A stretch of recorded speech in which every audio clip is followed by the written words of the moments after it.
So, good day everyone. We are the group 3. We will be discuss the properties of pure substance. So, to give the objectives, Ms. Manlimos. So at the end of the lesson, the student will be able to identify the pure substance through its physical and chemical properties, identify the three phases of pure substances, and solve related problems.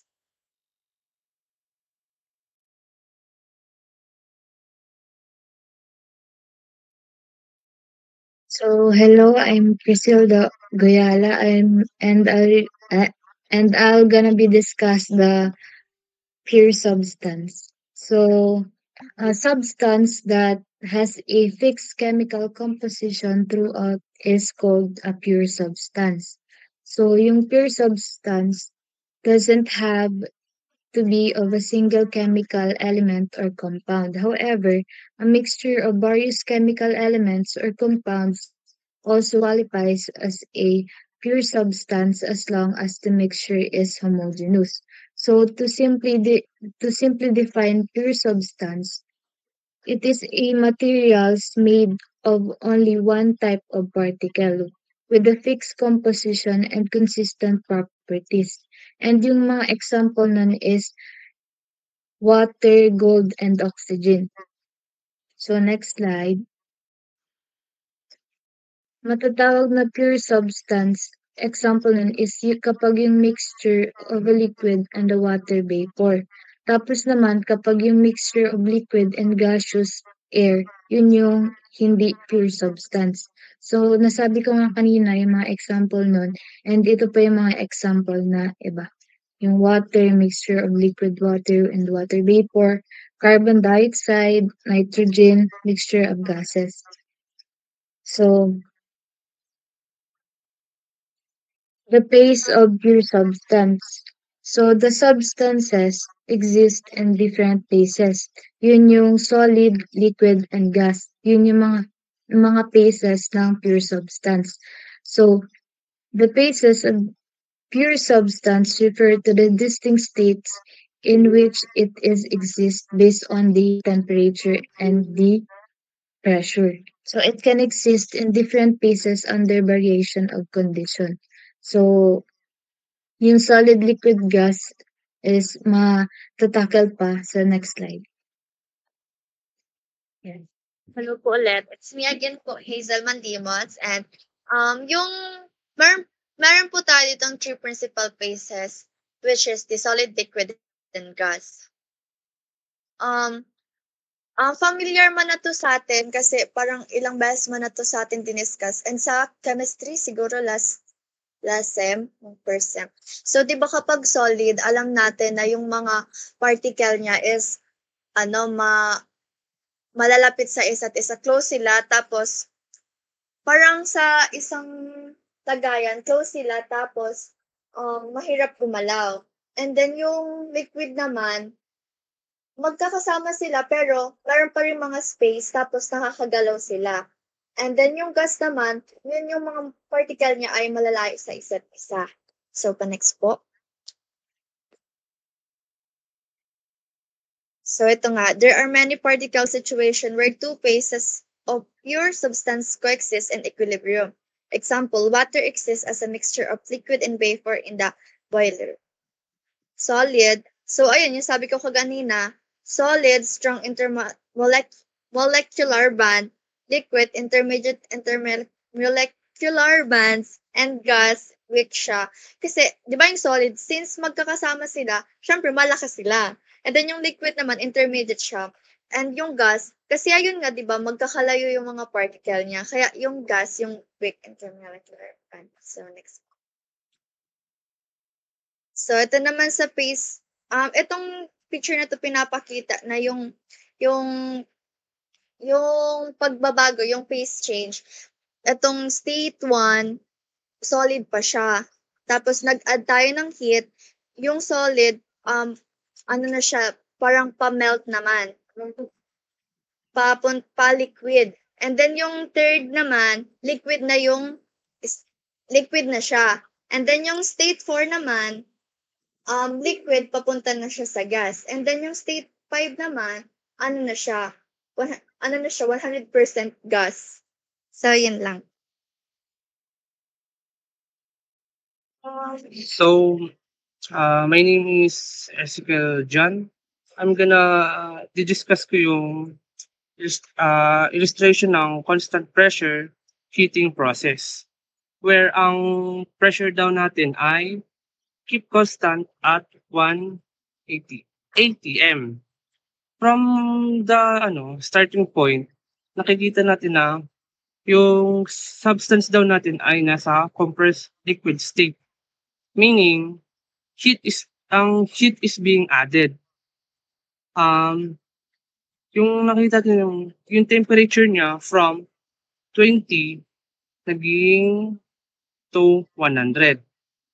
At the point 2, yung substance niya ay nag-reach na siya ng saturation temperature. Meaning, nag-start na siya to vaporize. Yung process daw nito, nagko-continue siya along horizontal line from point 2 to point 3. Where yung substance natin, exists pa rin siya as a saturated mixture, liquid and vapor. From naman, sa point 3, yung liquid niya na vaporize na. And yung substance niya ay saturated vapor state na. Leaning sa ang result nun, yung sa point 3 to point 4, nag-increase yung temperature niya, pero yung pressure niya remain constant pa din. Sa point 4 naman, ito na yung substance natin become overheated vapor na siya. Meaning, yung temperature niya is higher than its saturation temperature at the given pressure. Yes.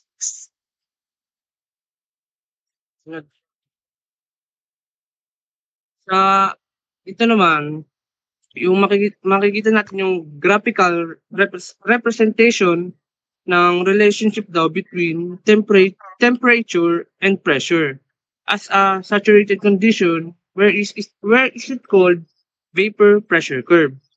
Makikita natin dun sa graph representation na yung P, yun yung saturation pressure natin in kPa. Sa vertical axis yun. Tapos yung T naman, yun yung saturation temperature natin, which is Celsius. Yung curve na nakikita natin dyan, yun yung saturation pressure of water increase with exponential with rising temperature. Nakikita natin dun sa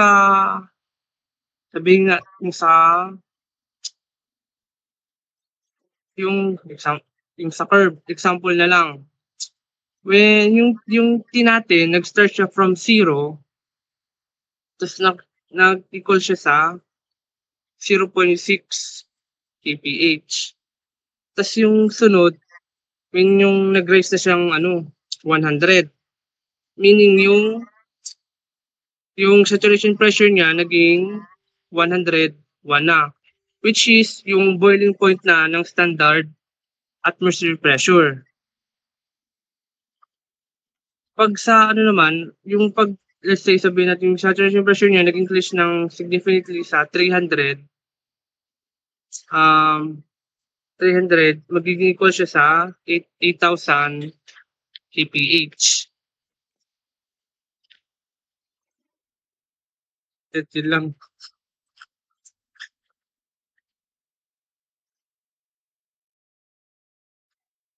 So, good day everyone. I am Mr. Maige, and I will be discussing the saturated and subfluid liquids and yung saturated and superheated vapor. So, dito muna tayo sa saturated and subfluid liquids. So, dito, as you can see, the table shows the relationship between saturation, temperature, and pressure for water. So, dito daw po, if a substance exists as a liquid at the saturation temperature and pressure, it is called saturated. liquid. Now, if the temperature of the liquid is lower than the saturation temperature for the existing pressure, it is called either a subcooled liquid or a compressed liquid. So dito po sa saturation temperature, it is measured in Celsius. So dito po yung water na nagbibigay to boil or exist as saturated liquid for the corresponding pressure or temperature. Tapos dito naman po makikita natin yung saturation pressure.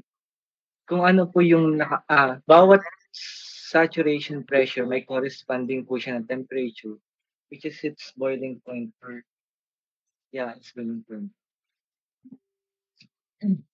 So dito po sa dalawa, po sa ating table, the higher the pressure, that's the higher the saturation temperature. Also, water boils low temperature, high pressure, and high temperature, high temperature na pressure cooker. Yun po yung mga ginagamit itong table. So it is commonly used po sa applications like power plants, refrigerator, and vacuum system. So next na slide.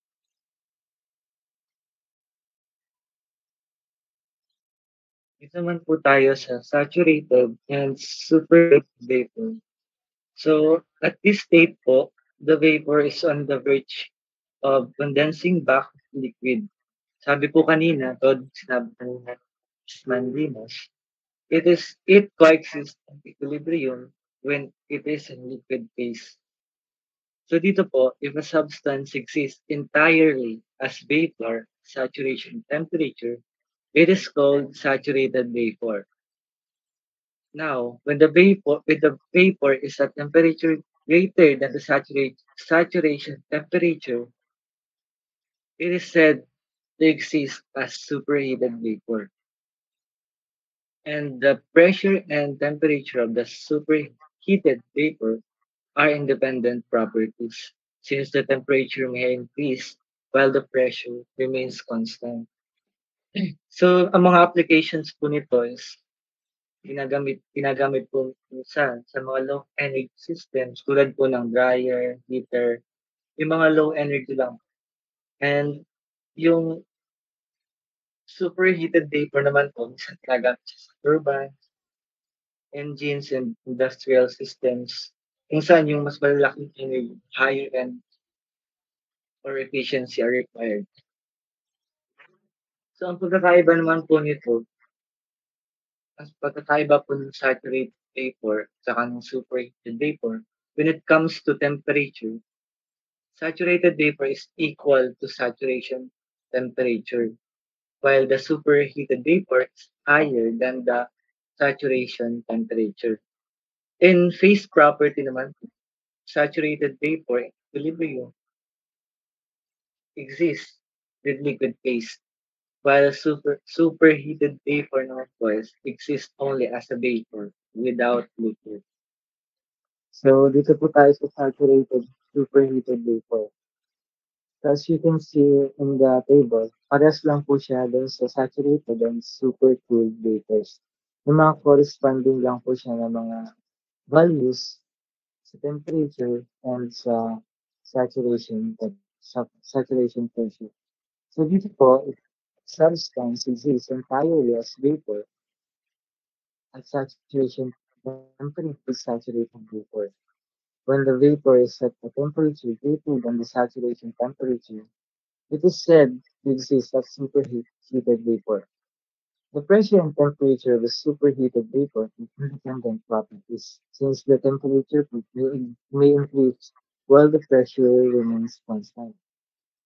So dito po, at this state, the vapor is on the verge of condensing back into liquid. As said kanina, it exists in equilibrium is in liquid phase. So, ang mga applications po ng saturated vapor ay sa mga low energy systems lang, like dryers and heaters, while the super heaters yung nagpupunsin po ng mas malaking energy. Ginagamit po siya sa mga engines, sa industrial systems, sa mga turbines.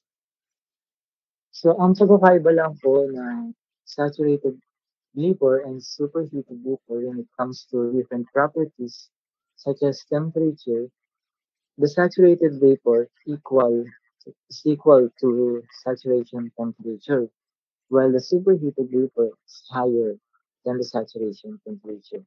While in phase property, it the saturated vapor exists in equilibrium with liquid phase, while the superheated vapor only exists as a vapor.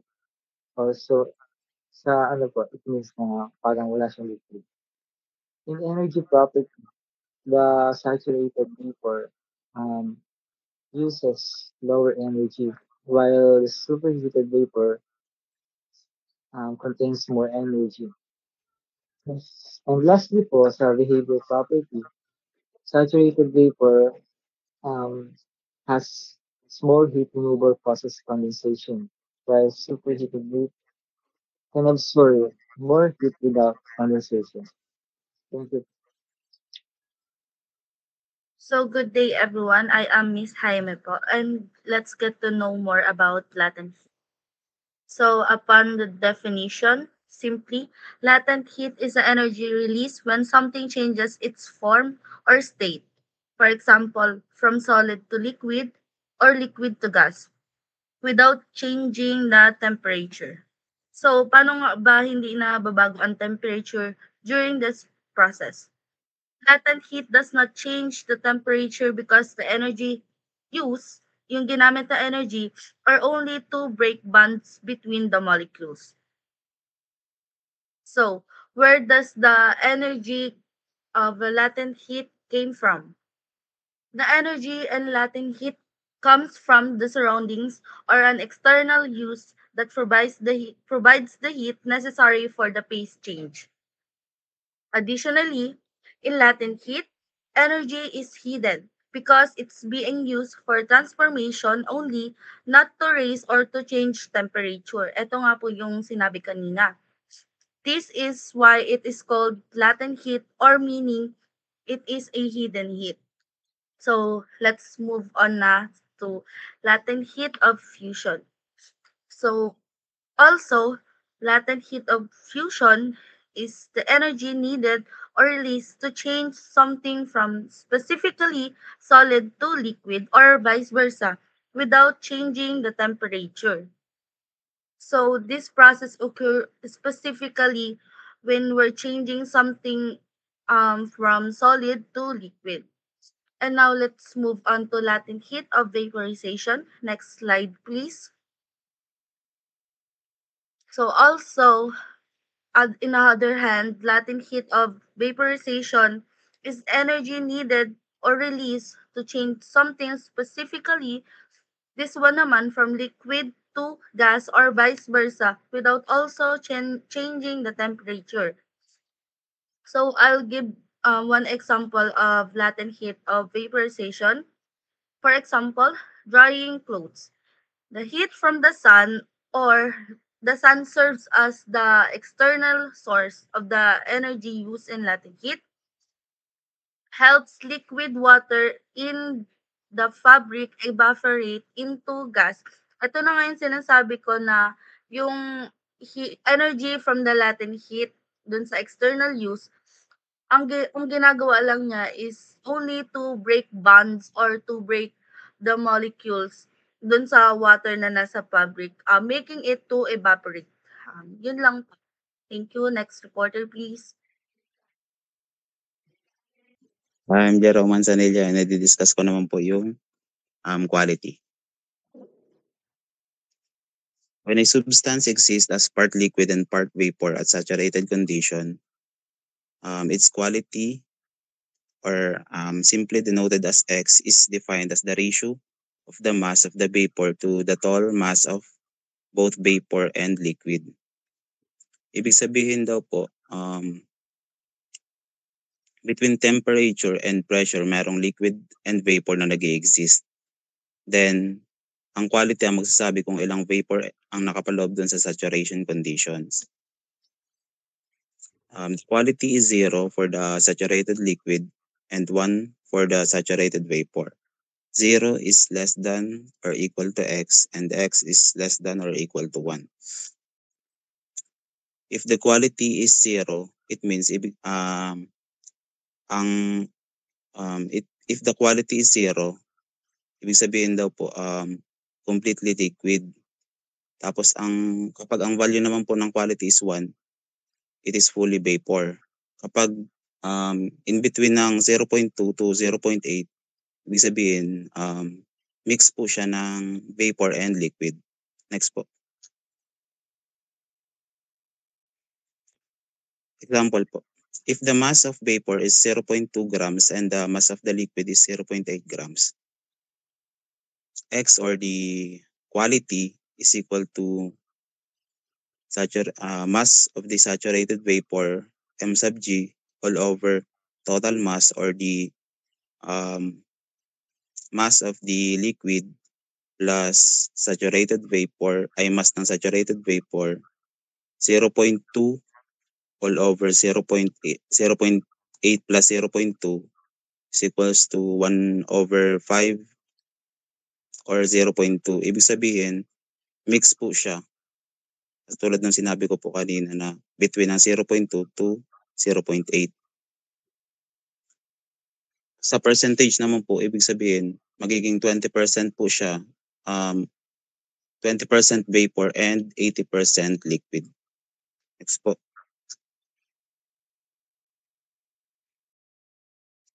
Ito naman po sa graph is pinapakita yung relationship between pressure or temperature and the state of substance.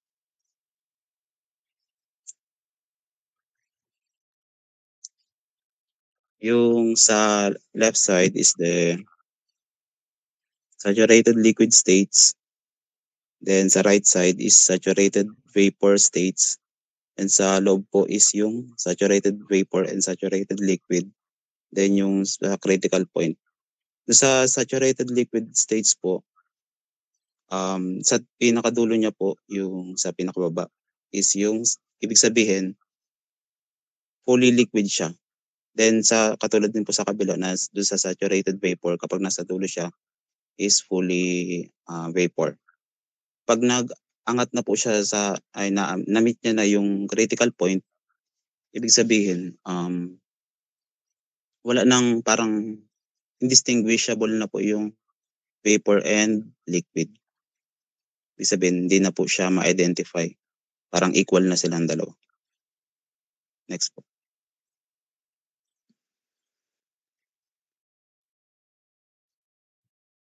Good day, everyone. So, my name is Marquil Hernandez, and I will discuss about the moisture content. So, in this slide, I will introduce you the formulas that we can use after this discussion. So, before that, let's know about the moisture content. So, the moisture content of a substance is the opposite of its quality.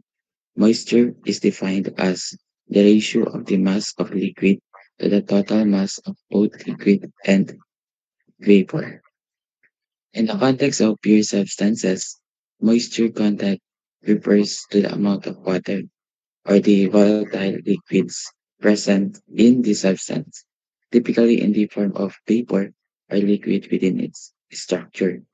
For pure substances, moisture content is usually measured as a percentage of the total mass of the substance.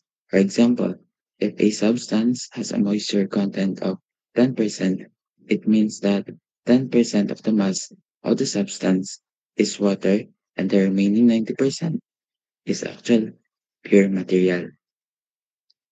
So let's recall the definition of quality X. So we have here the formula. X is equal to mg over m, or equal mg over mf plus mg. So where X is the moisture content or dryness function in some contexts. So the mg is the mass of the gas or the vapor phase. Mf naman is the mass of the liquid. This is the mixture phase, sometimes called fluid. So the mf plus mg, that is the total of the mixture. Next po. So take a specific volume. As an example, the specific volume of saturated mixture becomes, so we have here a formula to get the specific volume. So V is equal to 1 minus X multiplied by Vf plus X Vg. So dV, which is the specific volume, equal siya sa multiply natin yung 1 minus X, which is the moisture content. Then the Vf is the specific volume of the saturated liquid or liquid phase of at saturation. Then the Vg naman is the specific volume of this saturated vapor or the vapor phase at saturation. Then the form that is most often used, so ang most often used natin na formula is V equal Vf plus X multiplied with Vg minus Vf X.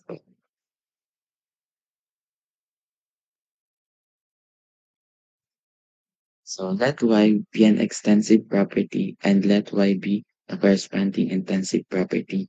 So here, sabi let Y be the corresponding intensive property and the extensive property.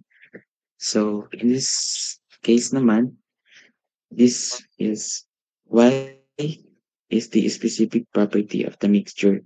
Example natin dito is the specific enthalpy H, a specific entropy S, a specific internal energy, and etc.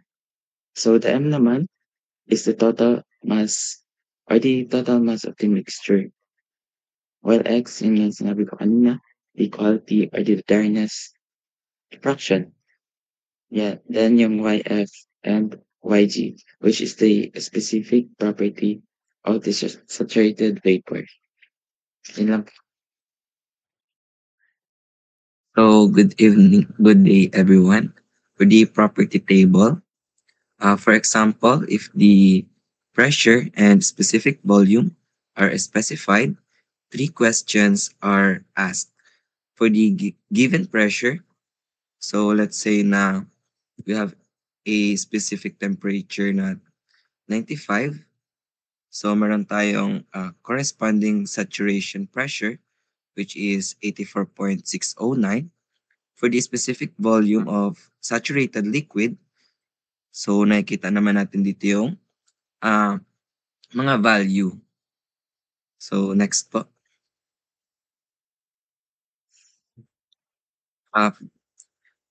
If the answer to the first question is yes, the state is in the compressed liquid region, and the compressed liquid table is used to find the properties or using saturation temperature table. If the specific volume is less than saturated liquid. So if the answer to the second question is yes, the state is in the saturation region, and either the saturation temperature table or the saturation pressure table is used. If the saturated liquid is less than to the specific volume and the specific volume is less than to saturated vapor.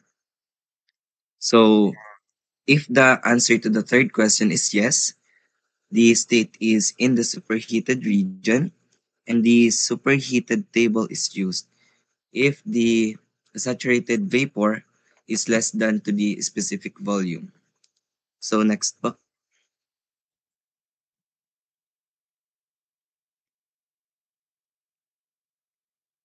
So as you can see po here, the property table na naka-graph. So next po. So ayan. Proceed na po tayo sa example 2.3. For the example, determine the enthalpy of 1.5 kilogram of water contained in a volume of 1.2 meter cube at 200 kilopascal. So first, we need uh,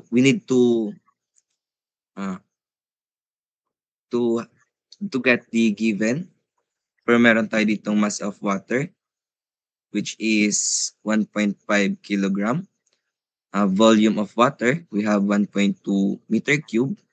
And we have the pressure na 200 kilopascal. And kanina, nasabi dito yung formula ng specific volume, which is a specific volume is equals to volume of water divided by mass of water. So, kaya dito nakuha yung 0.8. So next, we have here the value of saturated liquid and saturated vapor. Can you next slide para makita po nila yung table.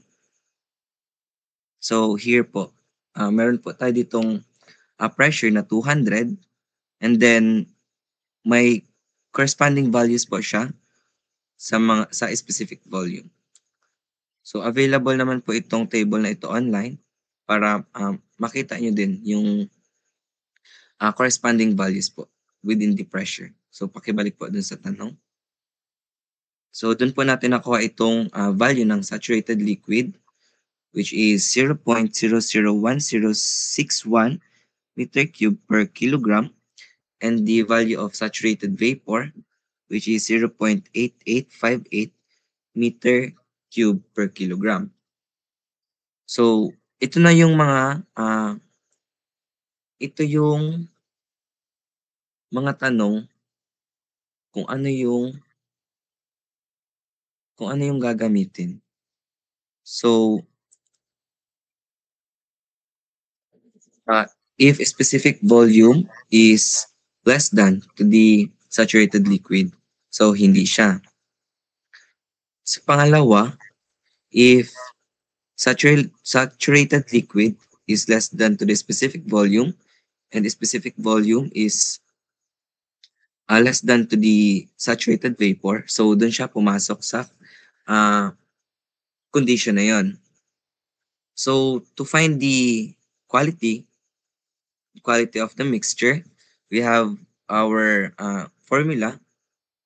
X is equals to specific volume minus saturated liquid over saturated vapor minus saturated liquid.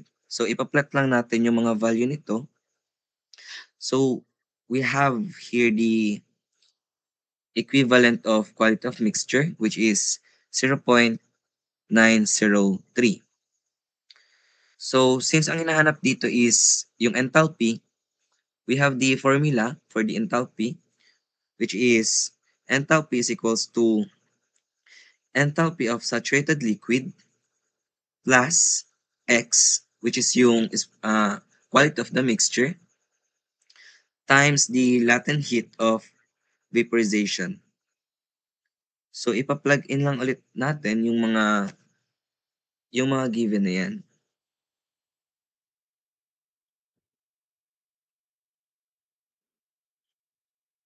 Okay.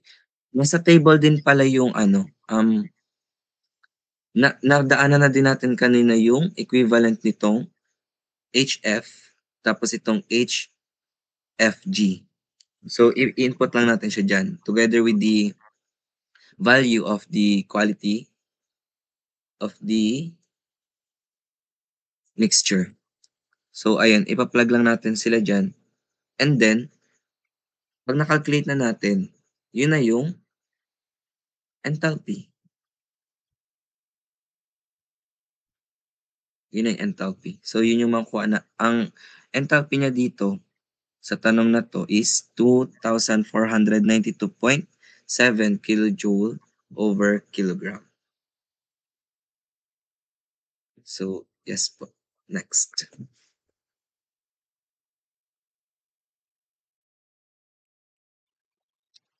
So, dito naman tayo sa example 2.4. So, determine the internal energy of refrigerant 134A at a temperature of 0 degrees Celsius and a quality of 60%. So, unang step natin sa pag-determine ng internal energy, of course, aalamin natin yung mga given sa problem. So, meron tayong tatlong given. First is yung refrigerant 134A. Mamaya ipapakita ko sa inyo yung table. Then, yung temperature na 0 degrees Celsius at yung quality which is 60% or 0.6. So, yun. Itong dalawang given na UF which is yung saturated liquid, then itong UG, saturated vapor. Paki-next nga po yung table. So, ito, given dito yung saturated liquid and saturated vapor niya dito sa temperature na 0 degrees. So, nakikita niyo naman po dito yung 51.61 and yung 230.18. So, yun po. Doon po yung galing. Pakibalik na po dun sa tanong. So, dito may sinusunod tayo na formula para makuha natin yung internal energy. Ito po yung internal energy is equal to saturated liquid plus yung quality multiplied by saturated liquid minus saturated vapor. So, yun po, i-plug in lang po natin yung mga given natin. Yung UF natin is 51.63 plus yung X natin is 60% or 0.6. Then, 230 sa UG ulit minus UF natin is 51.63. So, 230.16 minus 51.63 is equal to 174.53. I-multiply natin sa 0.6, magiging 107.118 na siya. Plus natin sa 51.63, makukuha na natin yung 158.75 kilojoules per kilograms. So, yun lang po sa part ko.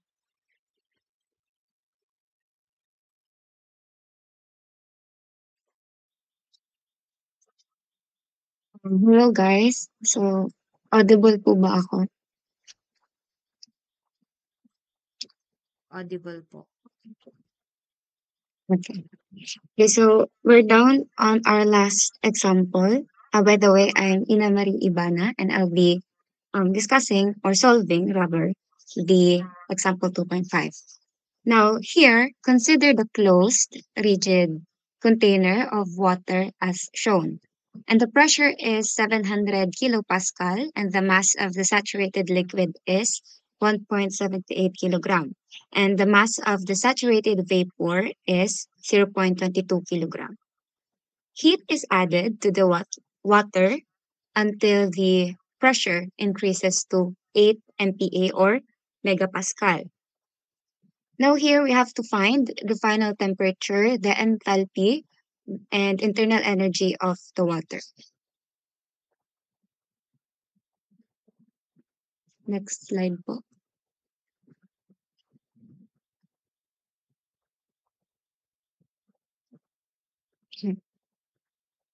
Okay. So for our solution, since we have to find the final temperature, enthalpy, and the internal energy, first, sabi dun sa question, meron tayong pressure at 700 kPa, saturated liquid at 1.8 kilogram, and saturated vapor at 0.22 kilogram. Now we have state 1 at state 1. So first, we have to determine the quality of the mixture at state 1 represented by the X sub 1. And here, we are given a formula. X sub 1 equals to the mass of the saturated vapor over the mass of the saturated liquid plus the saturated or mass of the saturated vapor as well. Now, plugging in the given conditions and calculating it, we will have our quality of the mixture at the value of 0.11. Now, going to another condition, yung specific volume naman at state 1. Now, at specific volume, kanina pinakita yung gagamitin na formula which is the specific volume 1 is equals to the specific volume of the saturated liquid plus the quality of the mixture multiplied by the specific volume of the saturated vapor minus the specific volume of the saturated liquid. Now, plugging in, or before that, doon kanina sa table, from steam table, yung 8 to 5, we have, at pressure 700 kPa, we have our specific volume of saturated liquid at 0.001108 cubic meter per kilogram. And the specific volume of the saturated vapor naman, we have the value at 0.2728 cubic meter per kilogram. Now, substituting or plugging in together with the quality of the mixture and calculating it, we will have our specific volume at state 1 at 0.031 cubic meter per kilogram. Now, kanina, sinabi doon sa problem, it is a rigid container. Now, meaning, the specific volume remains constant. Therefore, yung specific volume ng state 1 will also be the specific volume at state 2. And in state 2, or yung condition 2, which is when heat is added to the water, nag-increase daw 2 megapascal. Now, we have the given values. At pressure 2, we have 8 MPa, and our specific volume at state 2, we also have the 0.031 cubic meter per kilogram. Now, from table 8 to 5 again, yung steam table, meron doon when pressure is at 8 MPa, the specific volume of the saturated liquid is at 0.001384 cubic meter per kilogram, and the saturated vapor is at 0.02352 cubic meter per kilogram. Now, take note yung sinabi kanina ni Mr. Lunas. Now, when the specific volume is greater than the specific volume is greater than the specific volume of the saturated vapor, the water will be then superheated or at superheated region. Now, since the objectives is to find the final temperature, the enthalpy, and the internal energy, here, hindi na natin siya kailangang i-calculate dahil we can use na the superheated steam table to find the properties. Now, using it, or since wala yatang na-flash kanina sa screen about that, you can just find this online. And there you will have or find that when pressure is at 8 MPa or 8 megapascal, the final temperature is at 361.8 degrees Celsius. The enthalpy, it will be 3,024 kilojoules per kilogram, and the internal energy will be at 2,776 kilojoules per kilogram. And that is the final answer using the table A26, or the superheated steam table. That's all po. Thank you.